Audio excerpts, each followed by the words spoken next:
बताया गया है कि हर चीज़ का केंद्र एक है, विस्तार बहुत है। जब केंद्र को हम देखते हैं तो वो तो एक ही है, सेंटर पॉइंट तो एक ही होता है। उसका घेरा हम कितना भी बड़ा बना सकते हैं। प्रकार की सहायता से बच्चे जब मैथमेटिक्स में बनाते हैं तो छोटा भी घेरा बना सकते हैं, बड़ा भी बना सकते हैं, उसका कितना भी बड़ा कर सकते हैं, लेकिन जो केंद्र है, पॉइंट, वो तो एक ही रहता है। तो केंद्र बिंदु भगवान है, आत्मा है, वो एक ही है, और उसमें हम जगत का विस्तार, माया का विस्तार जितना चाहें उतना कर सकते हैं। जितना हम समेटना चाहें उतना समेट सकते हैं, जितना विस्तार करना चाहें हम उतना विस्तार कर सकते हैं। पहले हर एक के पास माया बहुत थी। सत्संग में आते आते आपकी मनोवृत्तियाँ सिमटती चली गईं, अंतर्मुखता में आते चले गए। तो भले माया आज बाहर से उतनी ही है, घर परिवार मित्र संबंधी दायरा उतना ही है, लेकिन आप अपनी मनोवृत्तियों को देखेंगे वो सिमट गई। तो आप अपने स्वरूप में टिक गए, अपने स्वरूप में स्थित हो गए, और बाकी हर एक के साथ हमारा प्रेम का व्यवहार है। हर एक के साथ हम ज्ञान की चर्चा करते हैं, वो हमारे मनन के लिए, सिमरन के लिए, हमारे स्वाध्याय के लिए या हमारे अभ्यास के लिए है। वहीं पर रह के हम अपने ज्ञान को पक्का भी कर पाएंगे। पानी में रहकर ही हम तैरना सीख पाएंगे। पानी से अलग रह के तो हम तैरना नहीं सीख सकते ना। तो इस जगत में रहकर ही इस जगत से उपराम होने की कला हम सीख पाएंगे। हम सोचे जगत से अलग होके फिर हम इससे उपराम होने की कला सीखें, तो वो हमारे लिए पूरी तरह से सार्थक नहीं हो पाएगी। थ्योरी हमको आ जाएगी, तैरना कैसे चाहिए, पढ़ ली किताबें, थ्योरी तो आपको आ गई, मगर सीखने के लिए पानी में तो उतरना ही पड़ेगा। तो ऐसे ही अपनी मनोवृत्तियों को एकाग्र करने के लिए ये माया जगत सब भगवान ने हमको दी है, ज्ञान भी दिया है साथ में। उस ज्ञान की सहायता से आप अपने को उपराम करो। अगर ज्ञान नहीं होता तो सब धोखा खा रहे होते। बिना ज्ञान हर कोई धोखा ही खाए, प्यासा ही आए और प्यासा ही जाए। हर एक धोखा खाता है, प्यासा आता है, प्यासा जाता है। ज्ञान से हमारे अंदर में तृप्ति आ जाती है। तो कितना भी किसी का विस्तार देखो, किसी के पास कम है माया, किसी के पास अधिक है माया, कितना भी विस्तार देखो, मगर उसका केंद्र देखो, किसके कारण से है। वो कारण तो परमात्मा है, हमारी दृष्टि उस पे होनी चाहिए, तो फिर आपका मन एकाग्र होगा। जिसकी दृष्टि भगवान पे नहीं होती, अपने स्वरूप पे नहीं होती, उसका मन एकाग्र कभी नहीं हो पाता है। मन में हमेशा हलचल बनी रहती है, और उस वजह से वो अपने लक्ष्य तक नहीं पहुंच पाते। अर्जुन को जब तीर चलाने की कला सिखाई जा रही थी, अर्जुन को भी, उसके बाकी भाइयों को, कौरवों पांडवों सभी को, गुरु द्रोणाचार्य के द्वारा, तो पेड़ के ऊपर उन्होंने एक मिट्टी का ऐसे खिलौना पक्षी रखा और कहा इसकी आँख की पुतली पे तीर चलाने का अभ्यास करना। तो ऐसे पहले नकली खिलौना जैसा रखा था मिट्टी का बना के, भाई सचमुच का पक्षी तो आहट से उड़ भी जाएगा, आप कैसे तीर अभ्यास कैसे करोगे कि हमको उसकी आँख के बिल्कुल काली पुतली पर ही लगाना है। तो जब सबने अपने अपने तीर साधे तो गुरु ने सबसे पूछा तुमको क्या दिखाई दे रहा है। तो किसी ने कहा सामने पेड़ है, डालियाँ हैं, पत्ते हैं, उसमें पक्षी बैठा है, उसकी आँख में हमको काले पुतली में तीर लगाना है। फिर किसी ने कुछ कहा कि हमें डालियाँ दिखती हैं, पत्ते दिखते हैं, पक्षी दिखता है, आँख दिखती है। फिर किसी ने कहा हमें पत्ता डाली नहीं, हमको तो केवल पक्षी दिखाई दे रहा है। लेकिन केवल एक अर्जुन ऐसा था जिसने कहा कि मुझे चिड़िया के आँख की काली पुतली दिख रही है। मतलब उसको और सब कुछ, जैसे उसने इतना अपने आप को एकाग्र किया कि उसको केवल अपना लक्ष्य दिख रहा था और बाकी चीज़ें की तरफ उसका ध्यान नहीं था। तो उसी को ही तो इतनी निपुणता हासिल हुई। गुरु से खुश हुआ, बोला जो लक्ष्य है सिर्फ उस पर नज़र रखो, चारों तरफ की बातों में अपना मन नहीं रखो, तभी तुमको निपुणता हासिल होएगी। तो अर्जुन ही तीर चलाने में सबसे ज़्यादा निपुण हो पाया, सबको पता है। हम भी अगर अपने लक्ष्य पे नज़र रखते हैं, आया था किस काम को, ये समझो। प्राणी सोच ज़रा, दुनिया में क्यों आया, किस काम को आए थे, वो काम किया या नहीं किया। वो काम ना करके हम गफलत में, सुख में पड़ जाते हैं। केवल अपने लक्ष्य पे गुरु हमारी नज़र बार बार टिकाता है। बहुत सारी बातें चारों तरफ आपके इर्द गिर्द परिस्थितियों के कारण से आएंगी, मन उसमें विचलित होगा, भटकेगा, विचार आपके इधर जाएंगे। इतनी बड़ी दुनिया, इतने अधिक लोग, किसको देखते हैं तो कैसा विचार आता है, किसको देखते हैं कैसा विचार आता है। आपके पास सांसारिक कार्य भी बहुत हैं, क्योंकि घर गृहस्थ में सब बैठे हैं। अगर आप घर गृहस्थ में नहीं बैठे होते, किसी गुरु के आश्रम में होते, तो भी कार्य होते। शरीर जहाँ रहेगा वहाँ तो कार्य करेगा ही करेगा। आपको अपने स्वयं से जुड़े हुए कार्य तो करने ही हैं, और जहाँ भी रहेंगे वहाँ सेवा भी करनी है। बिना सेवा के तो आप कहीं नहीं रह सकते। बिल्कुल शरीर लायक नहीं रहेगा तो सेवा लेनी पड़ेगी, और जब तक शरीर समर्थ है तब तक सेवा देनी चाहिए। तो कार्य तो वहाँ भी दिखेंगे। अकेले भी रहोगे ना, बिल्कुल झंझट है, लोगों का बहुत है, बहुत सारा काम करना पड़ता है, मैं तो अकेले रहूँगा। अकेले रहने भी अपने लिए तो करना पड़ेगा ना। अपने लिए पैसा कमाओ, अपने लिए खाना बनाओ, अपने लिए सारे काम करो। कौन सा काम ऐसा है जो आप बिल्कुल अकेले रहोगे तो आपका छूट जाएगा, बस थोड़ा कम हो जाएगा। पहले आपको 20-25 रोटी बनानी पड़ती, तो अभी 4 बनानी पड़ेंगी। उतनी तो होगा, बनानी तो पड़ेगी ना। दाल सब्ज़ी पहले ज़्यादा बनानी पड़ती, अब कम बनानी पड़ेगी, बनानी तो पड़ेगी। पहले अधिक पैसे आपको कमाने पड़ते बिजनेस या नौकरी से, अब कम में भी गुजारा हो जाएगा। वो भी तब जब आपकी मनोवृत्तियाँ अंतर्मुखता में हैं, वरना तो जितना भी धन मिलेगा अभी भी कम है, अभी भी कम। आप सोचो, ओल्ड एज में हमारी सारी इच्छाएं ख़त्म हो जाएंगी, हमारे पास सब कुछ है ही, फिर हमें अधिक पैसे की ज़रूरत नहीं पड़ेगी। फिर देखोगे ओल्ड एज में शरीर गड़बड़, फिर उसके ट्रीटमेंट के लिए आपको बड़े पैसों की ज़रूरत पड़ेगी। किसी को किडनी, किसी को हार्ट, किसी को लिवर, किसी को ये, किसी को वो, तरह तरह की समस्याएं आती रहती हैं शरीर में। तो उनको कई लाखों रुपए खर्च भी करने पड़ जाते हैं अपने को वापस शेप में लाने के लिए, वापस कार्य करने के लिए। तो ये नहीं कि ओल्ड एज में आपको पैसे की ज़रूरत नहीं पड़ेगी, ओल्ड एज में भी आपको पैसे की ज़रूरत पड़ेगी। तो आप तो हमेशा पैसे के ऊपर ही ध्यान देते रहोगे। लेकिन लक्ष्य पे नज़र रखो कि मैं मुक्त होने के लिए आया हूँ, इसीलिए भगवान ने मुझे ये दर दिखाया। सत्संग का दर, हमें गुरु का दर भगवान ने इसीलिए दिखाया, वरना और इतने लोग हैं वो क्यों नहीं आते। आप ही आते हो केवल, आपके अड़ोस पड़ोस से और लोग क्यों नहीं आते, आपके घर परिवार से और लोग क्यों नहीं आते, आपके मित्र संबंधी और लोग क्यों नहीं आते। संसार में अरबों खरबों की जनसंख्या है, उसमें से गिने चुने लोग तो आते हैं सत्संग में। कितना % व्यक्ति ज्ञान में आता है। तो भगवान ने हमको चुना और उसने हमको ये रास्ता दिखाया, सतगुरु तक पहुंचाया, और हमारे मन में लगन लगाई, हमें अच्छा लगने लगा। इसके लिए भगवान की कृपा मानो, विशेष कृपा है भगवान की। वरना आपका मन न लगता तो आप चले जाते सुन के, अरे हमारा सत्संग में मन नहीं लगता है, हम नहीं सुनेंगे। और बातों में, किसी का और बातों में बड़ा मन लगता है, जगत की बातें होंगी बड़े खुश होकर सुनेंगे, प्रपंच बड़ा खुश होकर सुनेंगे, घर के कार्यों में बड़े लिप्त रहेंगे, और सत्संग के लिए हमको फुर्सत नहीं है कह के टाल देंगे। मन नहीं है इसलिए समय नहीं निकालते। जिसका मन होगा, जिसको लगन लगेगी, वो समय निकालेगा।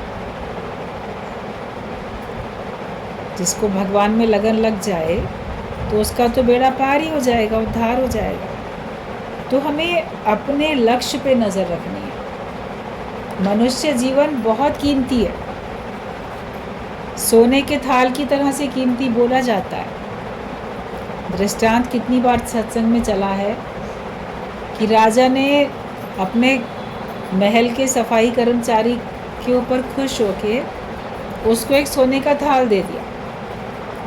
बड़ा खुश होके लेके चला गया घर, क्योंकि वैसे तो उसकी बांस की टोकरी होती थी, उसमें सब झाड़ू लगा के पत्ते कचरा जो भी कुछ होता उसमें भर के ले जाता था।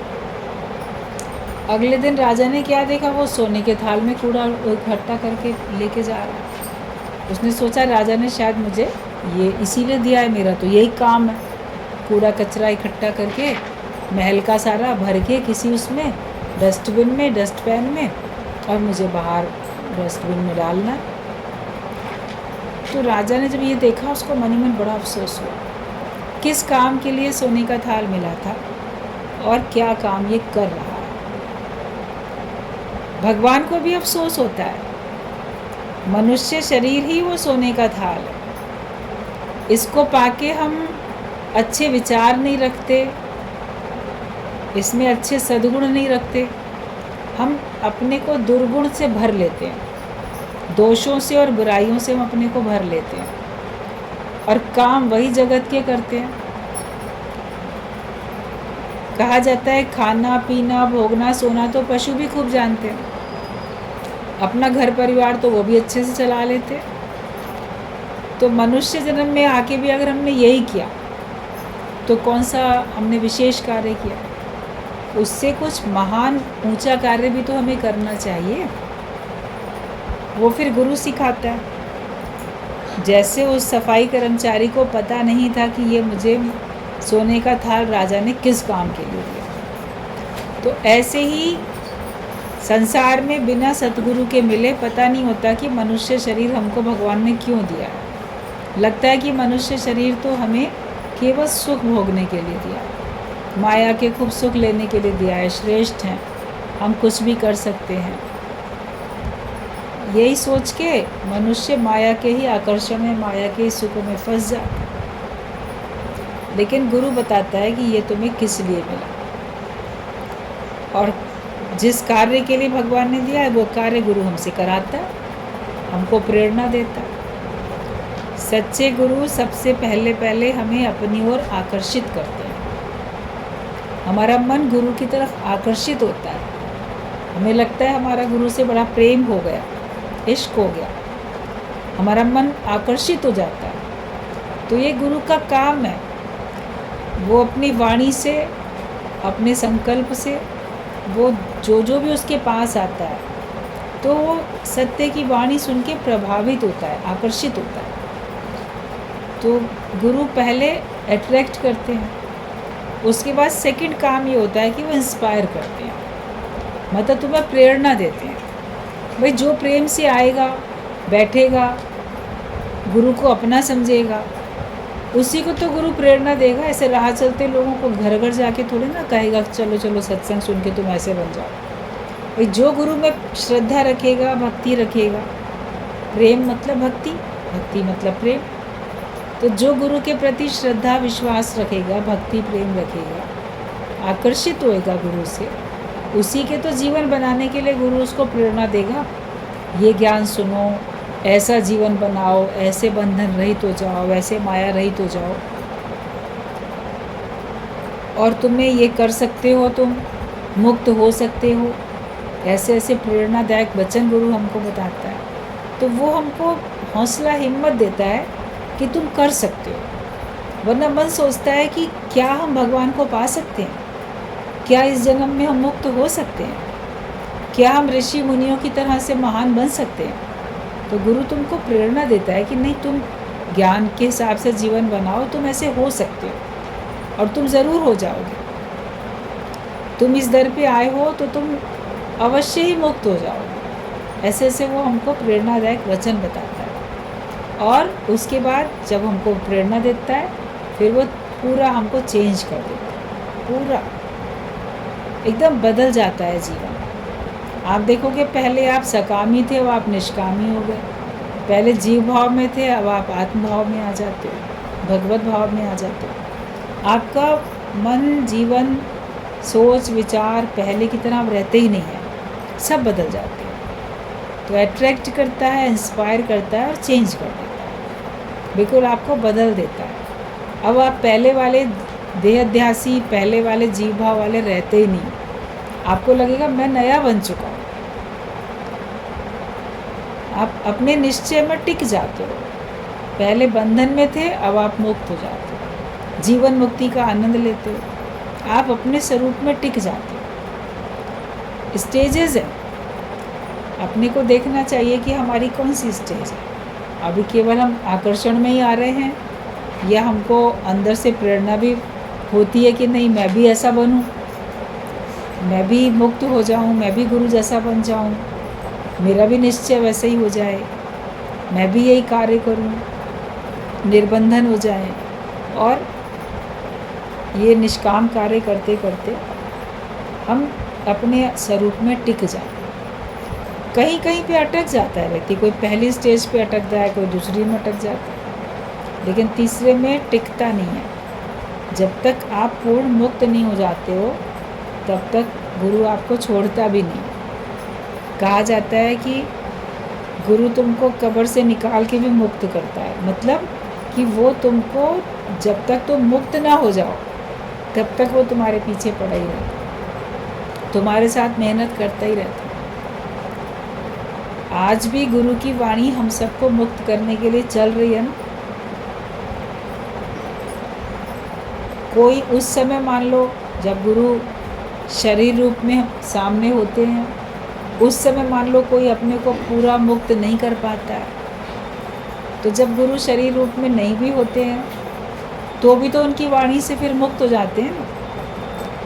तो कैसे उसने जब तक हमको मुक्त ना कर लिया हमारा पीछा तो नहीं छोड़ा। हमको आत्मा में टिका के ही गुरु का काम पूरा होता है, और हम इस कार्य में गुरु को सहयोग करें, सत्संग सुने और सत्संग सुन के अपना जीवन बिल्कुल वैसा बनाए। तो हर चीज़ का केंद्र एक है और विस्तार बहुत है। तो जो केंद्र एक है हमारा लक्ष्य, उसी पे फोकस करो, बाकी दुनियादारी की बातों को भूल जाओ, छोड़ दो, उसमें बहुत अपना समय नहीं बर्बाद करो। अक्सर लोग जगत की बातों में या अपनी समस्याओं में अपना बड़ा टाइम वेस्ट करते हैं, या तो सोचते रहते हैं तो टाइम वेस्ट होता है, और या उसके बारे में चर्चा करते रहते हैं किसी से भी, तो दूसरे का भी टाइम वेस्ट होता है। अकेले आप चिंतन करते हो, चिंताएं करते हो, तो आपका अकेले का समय बर्बाद है। लेकिन आप किसी को अपनी समस्याएं सुनाते ही रहते हो, अपने दुख बताते ही रहते हो, तो अगले का भी तो समय बर्बाद हो रहा है। वो तुमको अपनी आयु का कीमती हिस्सा तुम्हें दे रहा है।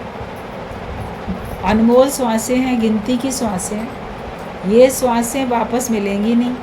और तुमने किसी का 1 घंटा, 2 घंटा, 4 घंटा, 10 घंटा, जितना भी आपने दूसरे का समय लिया अपनी ही समस्याएं बताने में या व्यर्थ की बातें करने में, तो आपने उसकी आयु का इतना सारा कीमती समय ले लिया। उसमें कोई कीमती कार्य हो सकता था, आपके पास असली धन था, उससे आप असली चीज़ ले सकते थे, लेकिन फिर हम उससे अपनी असली चीज़ लेते ही नहीं।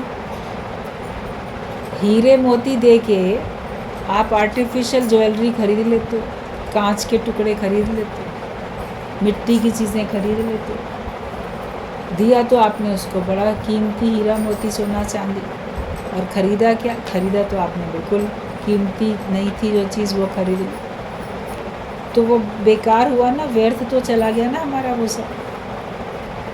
समय अपना भी बचाओ और दूसरे का भी समय बर्बाद नहीं करो। किसी से भी बात करो, ये अपने अंदर में दृढ़ संकल्प ले लो कि मैं किसी से भी बातचीत करूँगा तो मैं जितनी आवश्यक है उतनी बात करूँगा, जितनी आवश्यक नहीं है उसके अधिक मैं बोलूँगा ही नहीं। जितना कम बोलने से काम चल जाए तो उतना कम बोलो, और जो बोलना ज़रूरी हो वही बोलो, जो बोलना ज़रूरी नहीं है वो भी तो बोलते रहते हैं। कभी सोच के देखो कि हम कितना व्यर्थ बोलते हैं, और हम जितना ज़रूरी है उतना ही बोलें। साथ साथ अगर बोलते हैं तो ज्ञान की बात, दूसरी बात नहीं बोलें, ज्ञान सहित बात करें। तो फिर आप देखोगे आपका समय बड़ा बचा, आपकी शक्ति बहुत बची, आपकी प्रज्ञा खुली, बुद्धि आपकी खुली, और आप अपनी और उन्नति के लिए, दूसरों के और कल्याण के लिए आपके अंदर में सुंदर सुंदर विचार आए, वो आपने कार्य किया, उस पर आपका भी जीवन बना, दूसरे का भी जीवन बना। अपने पे बड़ी कृपा करने की ज़रूरत है, अपने अभ्यास की हर एक को बहुत ज़रूरत है। हमारे अंदर ज्ञान आए, हमारे अंदर भगवत भाव आ जाए। अवतार पहले आता है, ग्रंथ बाद में बनता है। आप देखो, पहले अवतार आते हैं, उसके बाद उनके बारे में और उनकी शिक्षाएं, वो सब जो लिखी जाती हैं तो वो ग्रंथ बन जाते हैं। गुरु नानक देव पहले आए तो फिर गुरु ग्रंथ साहब बाद में बना, उन्हीं की शिक्षाओं पे तो बना। और उनका जीवन, कहाँ जन्म, कैसे कैसे किया, क्या किया, उनकी लीलाएं, भक्तों के जन्म, भक्तों की लीलाएं, वो सब पहले आते हैं, अपना आदर्श दिखाते हैं, सब देखते हैं, फिर उसके बारे में लिख देते हैं ग्रंथों में। उनको पढ़ के लोग फिर प्रेरित होते हैं, प्रेरणा मिलती है, शिक्षा मिलती है कि कोई एक कर सका तो हम भी कर सकते हैं। तो ऐसे पहले राम आते हैं, आप उनका जीवन चरित्र देखते हो। कृष्ण आए, उनका जीवन चरित्र देखा। जो भी अवतार आते हैं, या जो भी संत आते हैं, या जो भगवान के भक्त होते हैं, वो तो अपनी लीलाएं कर लेते हैं, उनका आदर्श सब लोग देखते हैं, और उनके बारे में लिखा तो बाद में जाता है ना। आपका भी जीवन चरित्र ऐसा बन जाए, आपका भी ऐसा ज्ञान वाला बढ़िया जीवन बन जाए, तो आपके बारे में लोग बाद में चर्चा करेंगे, बाद में लिखेंगे, आपके बारे में भी लिखा जाएगा। लेकिन हमको पहले वैसा अपना आदर्श बनाना तो पड़ेगा ना। यूँ तो दुनिया में अनेक आए, बहुत धनवान राजा भी आए, बहुत बुद्धिमान सभी आए दुनिया में, लेकिन वो आए और चले गए, आए और चले गए, ख़त्म कहानी। फिर उनके बारे में कोई जानता ही नहीं, उनका नामो निशान भी नहीं। ज्ञानी के लिए ऐसा नहीं कहा जाता, उसको युगों युगों तक याद किया जाता है। तो उसके ज्ञान के कारण ही तो याद करते हैं, उसके अच्छे आदर्श के कारण, उसकी अच्छी लीलाओं के कारण ही तो उसको याद किया जाता है। अपने से भी हमको यही मेहनत करनी है कि अगर मुख से शब्द निकालें तो ज्ञान के निकालें, और अपना आयु, अपना समय, अपनी शक्ति बचा के जगत से, जगत के चिंतन, जगत की चर्चाओं से, जगत के कार्यों से बचा के वो परमार्थ के लिए हम लगाएं। वही 24 घंटे अज्ञानी व्यक्ति के पास हैं, वही 24 घंटे ज्ञानवान के पास है। आयु किसकी कितनी लिखी है कोई नहीं जानता, वो भगवान ने बिल्कुल छुपा के रखा है। आपकी जन्म की तिथि, जन्म का तारीख आपको पता है, लेकिन किस दिन शरीर छूट जाएगा वो किसी को भी नहीं पता होता। गिनती की सांसें चल रही हैं। तो जो 24 घंटे हमें मिले हैं आज, उसमें हम कुछ नेक कमाई करें ना, ज्ञान का धन इकट्ठा करें, कुछ महान कार्य करें। वही रोज़ का धंधा, वही रोज़ के काम किए। कभी सोचो, सवेरे से लेकर रात तक कितनी एक वैसी ही दिनचर्या होती है रोज़ वाली, उसमें कोई परिवर्तन ही नहीं होता लोगों को। गुरु तुम्हें परिवर्तन करना सिखाता है, नित नया परिवर्तन। ज्ञान से आपके विचार नहीं बनते हैं, और अपनी वो जो हमारी दिनचर्या है उसमें हम थोड़ा कुछ परिवर्तन करें। कहीं ना कहीं किसी के पास गए, उसको सुनाया, कहीं अपने से मेहनत की, कभी लिखा पढ़ा। बड़े अच्छे अच्छे पॉइंट्स आप लोगों को कहीं ना कहीं से पढ़ने को मिलते हैं। कहीं पेपर में आर्टिकल अच्छा निकलता है, कहीं किसी मैगज़ीन को उठाओ, किसी ग्रंथ को उठाओ, कहीं व्हाट्सएप पे भी आप लोग देखते हो तो कुछ ना कुछ मिल जाता है अच्छा, आज का विचार कुछ ना कुछ मिलता है आपको अच्छा। एक अपनी डायरी बना के उसमें लिखो। अपना स्वाध्याय भी तो होना चाहिए उसमें, तो वरना पढ़ के फिर डिलीट ही करो। उसमें हमेशा के लिए रख तो नहीं सकते ना, आपका मोबाइल ही ख़राब होने लग जाएगा कुछ समय बाद, अगर उसमें बहुत सामग्री भर जाएगी तो उससे अपने को हम जो है डिलीट करें। इससे अच्छा पहले अच्छी चीज़ डायरी में भी नोट करें, उसमें तो आपकी रहेगी रहेगी। फिर वो डायरी लेके आप कहीं भी पर्स में रख के लेके गए, चाहे संबंधियों के पास या कहीं भी या अकेले में भी। फिर उसको पढ़ोगे तो आपको जैसे लगेगा कि मैं तो स्वाध्याय मेरा होता है, मैं तो ज्ञान में ही रहता हूँ। जब मन दूसरी बातें बहुत सोचने लगे, अकेले बैठे हो, जगत की समस्याएं, अपने दुख, दूसरी बातें, व्यक्ति बहुत सोचता है। जब सोचने लगे तो तुरंत अपनी डायरी उठाओ और ज्ञान की ओर पढ़ना शुरू करो। या जिस भी ग्रंथ में आपकी श्रद्धा है, विश्वास है, कोई गुरु की वाणी है या कोई रामायण है, भगवत गीता है, जिसमें भी आपकी रुचि, आप उसको उठाओ, उसको कहीं से भी पढ़ना शुरू कर दो। ज़रूरी नहीं कि शुरू से ही पढ़ोगे, जहाँ से भी आपका हाथ पड़ गया किसी भी पेज को खोल के आप उसी को पढ़ो। उसमें जो भी वचन सामने होंगे उस पर अपनी स्थिति बनाओ, अपने से मेहनत करो।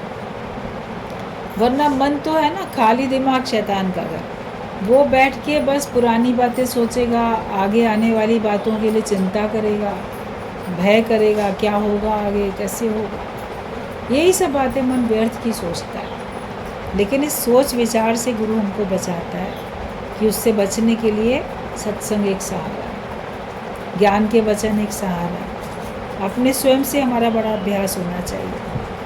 संत की महिमा वेद न जाने। संत माना जो शांत है, संत माना जो बेअंत का अंत दे कि तू आत्मा। संत उसको कहते हैं जो अंदर से शांत है, बाहर से भी शांत है, जो शांत स्वरूप होकर रहता है वो संत कहलाता है। और संत जो बेअंत का भी अंत बता दे, संत जो दे अपना अंत, हमको उस आत्मा में टिका देता है। उसके बाद कुछ और है ही नहीं। आप आत्मिक स्थिति में आए, टिक गए, उसके बाद क्या है? वो तो एंड है हमारा उस स्थिति में पहुंचने के लिए। तो संत वही है कि जो बेअंत का भी अंत दे दे, जिसका कोई अंत नहीं जान पाता, उसका अंत बताता है कि तू आत्मा। वेदों में यथार्थ ज्ञान बहुत कम है, गुरु उसको खोज करके हमारे लिए बताता है। आप वेद पढ़ो, शास्त्र पढ़ो, उसमें आपको रोचक वचन बड़े मिलेंगे, मनोरंजक या भयानक वचन भी मिलेंगे, लेकिन यथार्थ तत्व का ज्ञान जो है आपको कम मिलेगा। तो उस पर इतना आप ध्यान नहीं देते, कम है वो। लेकिन गुरु उस यथार्थ वचन को खोज करके हमको वही बताता है। वो रोज़ रोज़ आपको कोई रोचक वचन नहीं बताएगा, रोज़ रोज़ कोई भयानक वचन नहीं बताएगा, लेकिन रोज़ का सत्संग आत्मा का सत्संग है, रोज़ का सत्संग परमात्मा का सत्संग है।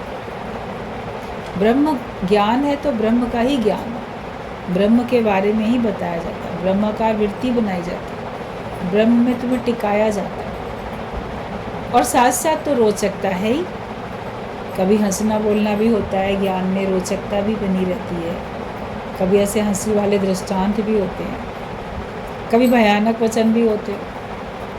नहीं सुधरोगे तो क्या क्या बनना पड़ेगा अंतकाल में, ये सिमरन करोगे तो ऐसे बनोगे, तो वैसे बनोगे, सभी तरह की बातें होती हैं। लेकिन ज़्यादातर तो हमें सत्संग में यथार्थ तत्व का ज्ञान सुनने को मिलता है ना, गुरु खोज करके हमारे लिए देता है, हम लोग खुद उसको खोज नहीं सकते थे। समाज सुधारक जो बाहर से बड़े सत्कर्मी दिखाई देते हैं, वो सबसे ज़्यादा कर्म बनाते हैं, क्योंकि वो अपने को देह मानते हैं और दान लेते हैं। जो भी समाज सुधारक हैं वो बाहर से बड़े सत्कर्मी हैं, लेकिन आप ये देखो वो अच्छे कर्म कर तो रहे हैं, मगर अच्छे कर्म केवल अपने बलबूते पे नहीं करते, वो सबसे डोनेशन लेके करते हैं। इतना दान दे दो, इतना दान, सब दान बहुत मांगने में लगे रहते हैं। लोग भी सोचते हैं हम अपने आप से नहीं कर पाएंगे, इनके थ्रू हो जाएगा, होता भी है तो वो दे देते हैं। लेकिन उन्होंने अपने को देह माना और देह मान के वो दान ले रहे हैं, तो उनके कर्म बन गए। तो वैसे तो वो सत्कर्मी है, तो सत्कर्मी हो चाहे बदकर्मी हो, कर्म तो बना, देह अध्यास में रहता है, कर्म तो उसका बना, और मांगा उसने, कर्म बना। जन्म मरण से नहीं छूटेगा। आप सोचो कि सत्कर्म करके आप जन्म मरण से छूट जाओगे, तो ऐसा नहीं होगा कि सत्कर्म करके आप जन्म मरण से छूट गए। आप ब्रह्म ज्ञान सुन के ही जन्म मरण से छूट सकते, बिना ब्रह्म ज्ञान के नहीं छूट सकते। तो चाहे समाज सुधारक बन जाओ, ज्ञान में आने के बाद गुरु के द्वारा बहुत कार्य होते हैं, लेकिन वो परमार्थ के कारण मोहि न आवे लाज वाली बात होती है।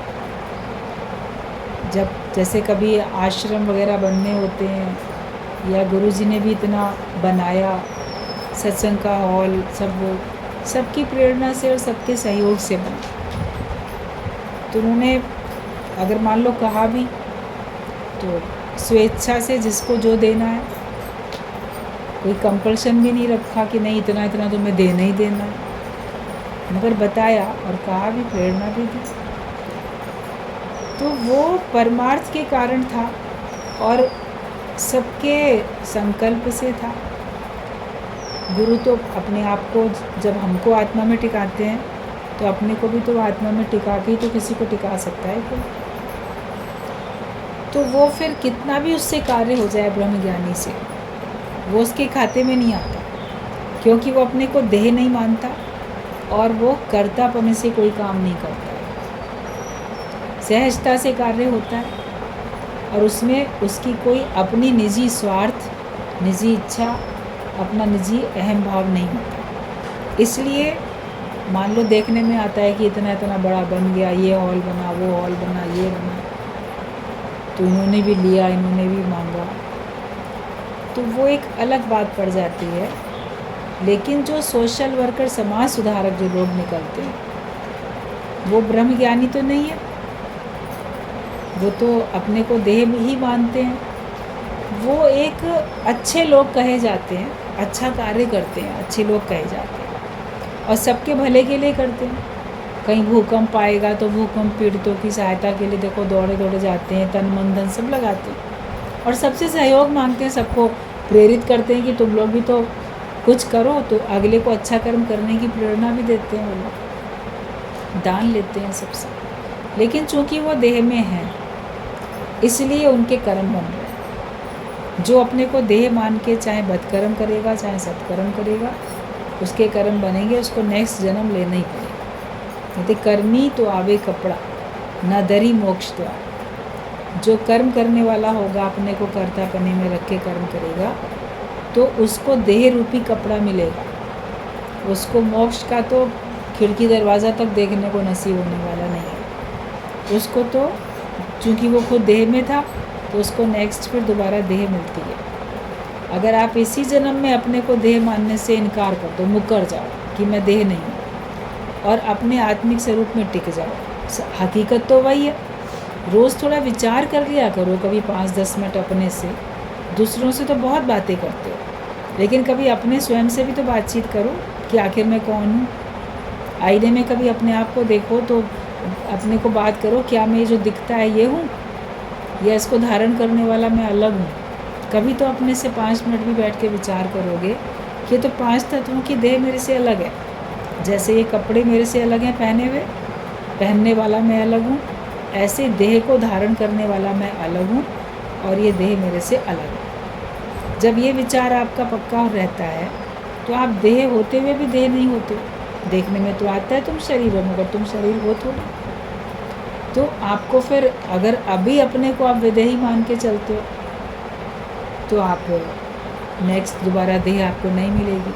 लेकिन अगर अभी ही अपने को देह मान के बैठे हो, तो फिर अगले उसको तो देह मिलनी है ना। देह छूटने के बाद दूसरा शरीर फिर धारण करना है। अपने से मेहनत बहुत करनी है। तो केवल बिना ज्ञान के जो अच्छे कर्म करते भी हैं, उनको भी दूसरा जन्म लेना पड़ता है। भले वो अच्छे कर्म करते हैं तो उनको हर जन्म में सुख मिलते रहते हैं, लेकिन अच्छे के साथ कभी बुरा भी हो जाता है तो थोड़े दुख भी मिलते रहते हैं। दुख सुख के झूले में हर व्यक्ति झूलता है। बोलते थे सत्संग में गुरुजी की, आपने यज्ञ किया, हवन किया, बहुत अच्छा कार्य किया। उसमें मान लो आपने कंडे रखे गोबर के या लकड़ियाँ रखी जलाने के लिए, तो उसके अंदर मान लो कीड़े थे कोई, लकड़ी में भी कोई मान लो कीड़े थे, आपने नहीं ध्यान दिया। गोबर का कंडा बना हुआ था, उसमें भी था मान लो, तो वो तो जल के भस्म हो गया। तो अच्छे कर्म में अनजाने में थोड़ा सा पाप बुरा कर्म भी तो हुआ। और वो जो अग्नि जल रही है हवन की, उसकी लपट से कितने सारे और भी झींगर कीड़े मान लो उड़ रहे हैं चारों तरफ, वो आके उसमें जल गए उसकी गर्मी से, लपट से, तो वो भी तो जले। तो वो अच्छे के साथ, सत्कर्म के साथ बदकर्म हो गए। और अगर देह मान के सब कुछ किया है तब तो अच्छा बुरा दोनों ही हो रहा। अहंकार आता है,